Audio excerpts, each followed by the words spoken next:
శాసనసభ యొక్క సభా అధ్యక్షుడిగా గడ్డం ప్రసాద్ కుమార్ గారిని ఈ శాసనసభలో కాంగ్రెస్ పార్టీ, భారత రాష్ట్ర సమితి, అదేవిధంగా సిపిఐ, ఎంఐఎం పార్టీలు ప్రత్యక్షంగా మద్దతు పలికి ఏకగ్రీవంగా ఎన్నిక కావడానికి, అదేవిధంగా భారతీయ జనతా పార్టీని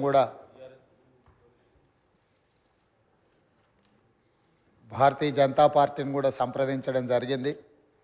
వారు కూడా పరోక్షంగా ఈ ఎన్నిక ఏకగ్రీవం కావడానికి సహకరించారు. సభాపక్ష నాయకుడిగా మా సభ్యులకు, భారత రాష్ట్ర సమితి అధ్యక్షుడు మరియు శాసనసభ్యులకు, ఎంఐఎం అసదుద్దీన్ ఓవైసీ గారికి, అక్బరుద్దీన్ ఓవైసీ గారికి, సిపిఐ పార్టీ నాయకులకు అందరికీ, ఆ పార్టీ అధ్యక్షులకు, శాసనసభ్యులందరికీ కూడా ఈ సభాపక్షాన మనస్ఫూర్తిగా వారికి ధన్యవాదాలు తెలియజేస్తున్నాను. ఈ సభ ఒక మంచి సాంప్రదాయానికి మొదటి రోజే మనమందరము ఒక మంచి సాంప్రదాయాన్ని ముందుకు తీసుకెళ్ళడానికి అందరూ సహకరించడం, ఈ సాంప్రదాయం భవిష్యత్తులో కూడా కొనసాగాలి. ఈ మంచి సాంప్రదాయము సభ సమన్వయంతో, అందరి సహకారంతో ఈ సమావేశాలను మనం నిర్వహించుకుంటే తెలంగాణ ప్రజల యొక్క ఆకాంక్షను, తెలంగాణ ప్రజల యొక్క ఆలోచనను ఈ సభ ద్వారా పరిష్కరించడానికి అవకాశం ఉంటుంది. అదేవిధంగా గడ్డం ప్రసాద్ కుమార్ గారు నా సొంత జిల్లా, నేను ఎక్కడి నుంచి అయితే శాసనసభ్యుడిగా ప్రాతినిధ్యం వహిస్తున్నానో ఆ ప్రాంతం వాడు. వికారాబాద్కి చరిత్రలోనే గొప్ప పేరుంది. నిజాం సర్కారు ఉన్నప్పుడు చాలా రుగ్మతలు ఉన్న వాళ్ళకి వైద్య సహాయం అందాల్సిన వివిధ రకాల ఇబ్బందులు ఉన్న వాళ్ళందరినీ కూడా వికారాబాద్ గుట్ట మీద వైద్యం చేస్తే అందరికీ ఆ రుగ్మతలు తగ్గి సమస్యలు పరిష్కారం అవుతాయని తెలుసు. ఇప్పటికి కూడా అక్కడి వాతావరణం, అక్కడి గాలి, అక్కడి నేల ఒక మంచి వైద్యానికి ఉపయోగపడే ప్రాంతం. ఆ ప్రాంతం నుంచి వచ్చిన గడ్డం ప్రసాద్ కుమార్ గారు మన 3వ శాసనసభకు స్పీకర్గా ఎన్నిక కావడం ద్వారా సమాజంలో ఉన్న ఎన్నో రుగ్మతలను, సమస్యల్ని ఈ సభలో వారి నాయకత్వాన చర్చ జరిగి పరిష్కారం అవుతుందని చెప్పి నేను స్పష్టంగా భావిస్తున్నాను, ఆశిస్తున్నాను.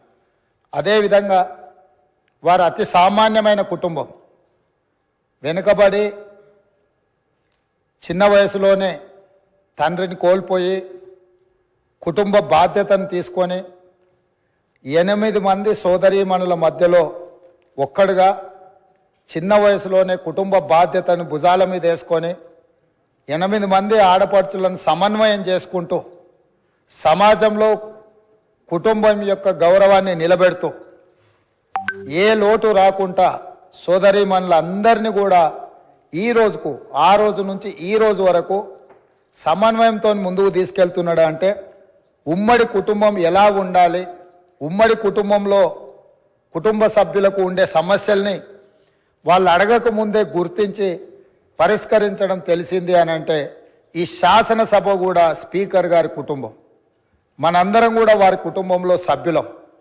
అది ప్రతిపక్షమో, పాలకపక్షమో, విపక్షమో అనే విభేదాలు లేకుండా సభ్యులు అంటే ఈ సభ యొక్క సభ్యులు. ఆ సభ్యులు లేవనెత్తే అంశాలను, వారు లేవనెత్తిన అంశాలలో ఉన్న లోతును దృష్టిలో పెట్టుకొని తప్పకుండా స్పీకర్ గారు ఆ సమస్యలకు పరిష్కారం చూపిస్తారు. ఒక కుటుంబాన్ని, ఉమ్మడి కుటుంబాన్ని నడిపించడం, సమన్వయం చేయడం, సమాజంలో ఆ కుటుంబం యొక్క గౌరవాన్ని నిలబెట్టడం తెలిసిన వ్యక్తులు ఈ సభకు సభాధ్యక్షుడు అయిందంటే మన అందరి యొక్క హక్కులను తప్పకుండా వారు కాపాడతారు.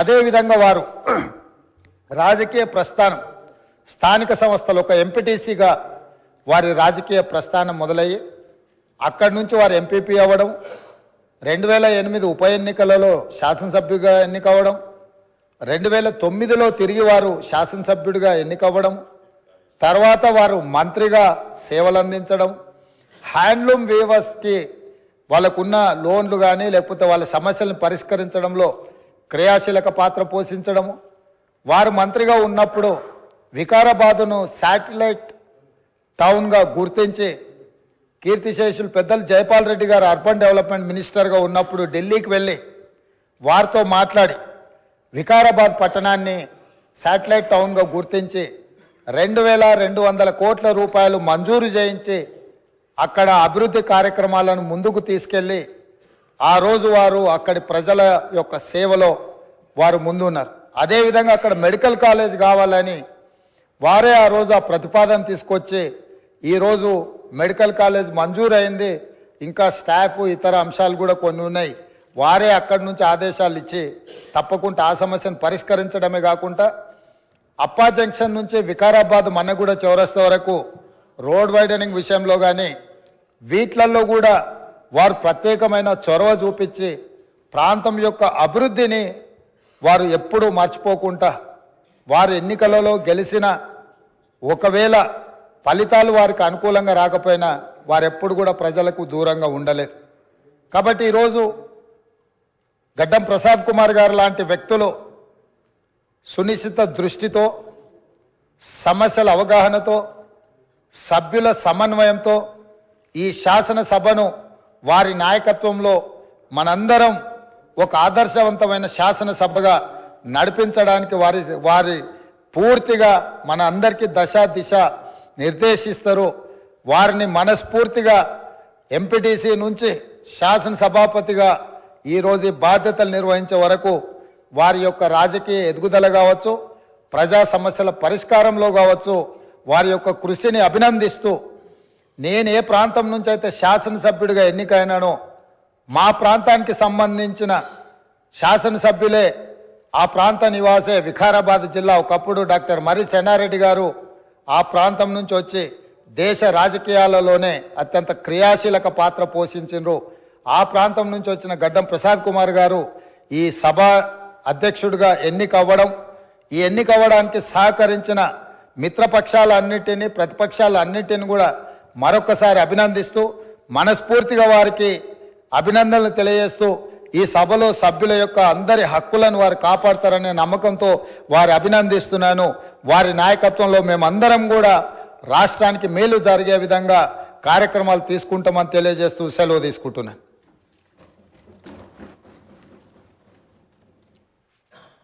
శ్రీ మల్లు భట్టి విక్రమార్క.